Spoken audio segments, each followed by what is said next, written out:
Thank you, Denver. And thank you, Kobe, so much for that wonderful acknowledgement. I think that's really helped calm my nerves a bit, so thank you for that. So, connection. This is the theme of my presentation today, and what I'd like for you to start doing is by closing your eyes. I want you to think about the band AC/DC. Think about what a music lover, somebody who loves ACD, what does that fan look like? Think about their gender. What are they wearing? What kind of hairstyle do they have? What kind of shoes are they wearing? Open your eyes. Now, what you've just done now is a coping mechanism that all humans do. We put people into boxes to help us with survival techniques. We think, all right, well, this person looks like this, therefore they might behave this way, therefore I will not or will interact with them. So my story of connection today is about music, not AC/DC, but my favourite genre of music, emo music. I'm glad I got laughs. I was hoping there wouldn't be crickets. So I am a massive emo music fan, and I have been for over 12 years. And one of my favourite bands was touring America when I was in America a year ago. And for the 5 weeks that I was there, I was like, oh, what am I going to do? Am I going to see this band? They're not coming to Perth. I need to see Panic at the Disco.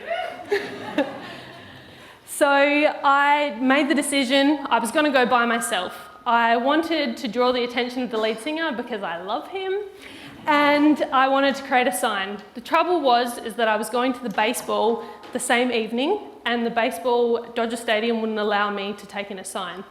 So I reached out to the online community, and I found a person who said, yep, no worries, I'll take your sign for you. So on my way to the baseball, I met up with this stranger, and I dropped off a sign to him, and I went off to the baseball, and a few hours later, I caught up with him. Here's my sign.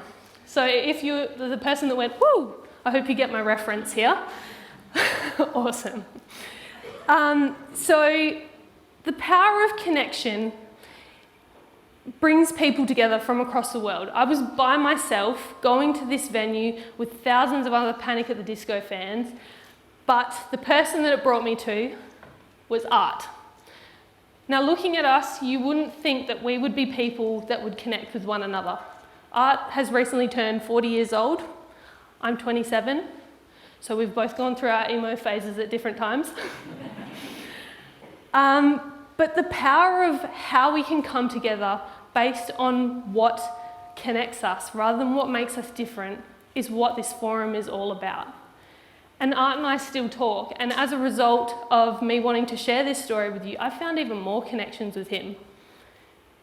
He also is a passionate advocate for people with disabilities, for inclusion. He has a younger brother with a disability, and we both love all kinds of different music. There's so many things that bring us together than superficially looking at what an emo lover might look like, and I held back on my eyeliner today. I really wanted to do it. But if we take away those superficial things and the things that we do that are our immediate thoughts around what a person looks like, there is so much depth. So what I want to do today is there are volunteers from Inclusion Solutions out in the crowd. Each of them have a ball of yarn. And I have challenged myself to connect with 180 of you.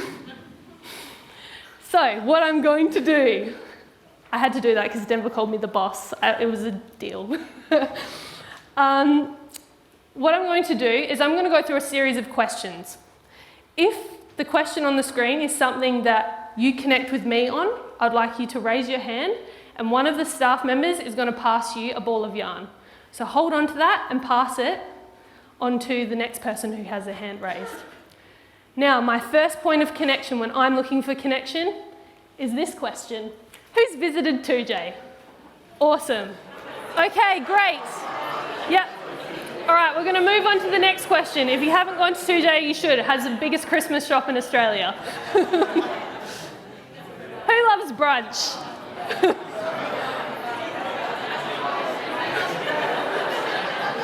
You can raise your hand again.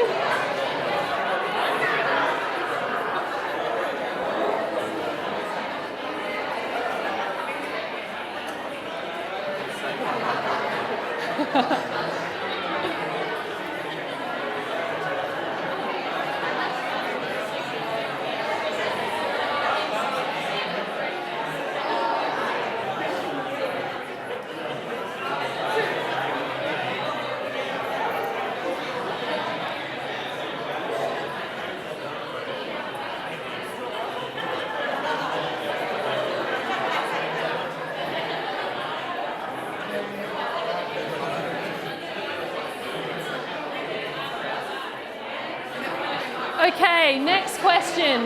Who loves to dance?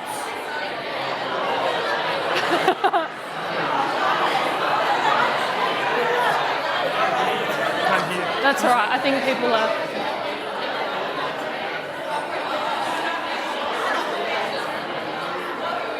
I don't know what mic I am.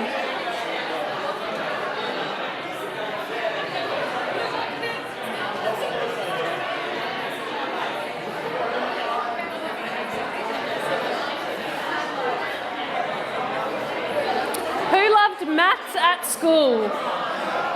Yeah, I'm one of those weirdos. Oh, thank you. Who loved maths at school?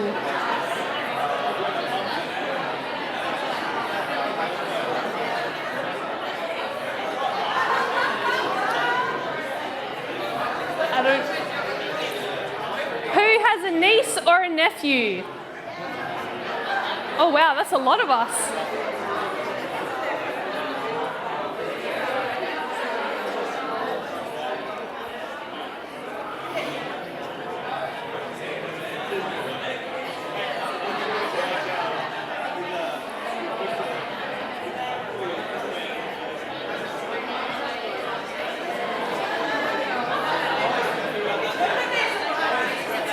Okay. So, is there anybody that I haven't connected with yet? Okay. Ooh, all right. So the people that I haven't connected with yet, these questions are for you. Have you played hockey before? Okay, so we'll make sure that we get the string to those people, please. Who is in love right now? Oh. Are we connected yet?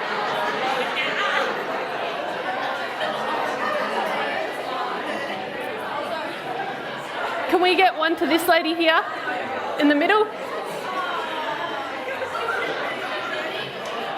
All right, am I connected to everyone now? Everyone? Okay, awesome. I'm going to flick through my questions. I didn't think I'd get through them this quickly. That's awesome. So I wanted to leave it on passionate about social inclusion. I was thinking, well, we're all going to be on for that one. But my final one, who was happy with the result of the 2018 Grand Final? Now, as you can see, in just under 5 minutes, we've connected. I've found a connection with all of you. But how do we find that connection when a person isn't as open and as willing to be vulnerable as I just was? So I want to take you through the 5 B's of being connected. Step 1, be approachable. And what I mean by this is we're all people that work in communities in some capacity. So if we're trying to break down those barriers towards inclusion, how are we being approachable for that person? Are we dressing in a way that makes us look like we're on the same level as them? So if we're going to work with a sporting club, are we going in our corporate attire like what I'm dressed like now? In my heels and people going, probably don't want to interact with her. So thinking about those things. Looking at our body language as well, because the words that we speak are only 8% of the way that we communicate. It's more about our body language and our emotion. The next step, be present. We live in a digital age where we always have our mobile phones in our hands. Put them away for a moment. Think about how you would like to be treated. Do you want somebody picking up the phone? You have to be completely there, listening with cause, listening to find out what that person is telling you. That leads me to be empathetic. So I touched on 8% of our communication are the words. 38% of that is around emotion. So for a lot of us, we go into a community and we think about what we think they need or what we know that they want. Let's put that aside and sit down and listen to what they're telling us. Be empathetic to their experiences. Find out what their barriers are to inclusion from their perspective, because every single person is completely different. Be open to connection. As I said, I'm very open to connection here today. I wanted to work with you all to find that connection. But we need to break down those judgments, get rid of those unconscious biases that we have, and be open to connect with one another. And finally, be proactive. So we've had this interaction, then follow up within 48 hours with an email, a phone call. Hey, it was really great to meet you. I hope you enjoy the Eagles game on the weekend, what we connected on. So making sure that we do that. Social inclusion is a human right, and you all have the ability to enable that right to occur through connection. Thank you.